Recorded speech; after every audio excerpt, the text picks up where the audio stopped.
আসসালামু আলাইকুম রহমতুল্লাহি বারকাত। আপনারা সবাই কেমন আছেন? আলহামদুলিল্লাহ, আমিও ভালো আছি। নতুন একটা খবর শুনলাম, চট্টগ্রামের খবর। চট্টগ্রামে কোন এলাকায় কোন মার্কেটে জানি একটা জামাই বউ, একজন জামাই বউ দুজনেই মার্কেটে গেছেন মার্কেট করার লাইগা। জুতার দাম অনেক বেশি। স্ত্রী বলতেছে আমার এই জুতোটা লাগবো, কিন্তু দাম অনেক। জামার কাছে অথবা কিছু টাকা কম ছিল।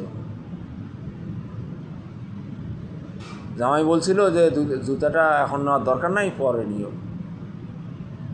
ওই মুহূর্তে স্ত্রী এমনভাবে জামাইরে মার্কেটের ভিতরে যে অপমান করছে, কথার বলার বাইরে। অবশেষে মার্কেট থেকে বের হয়ে অপমান সহ্য করতে না পেয়ে মার্কেট থেকে বের হয়ে দোকান থেকে একটা চাকু নিয়ে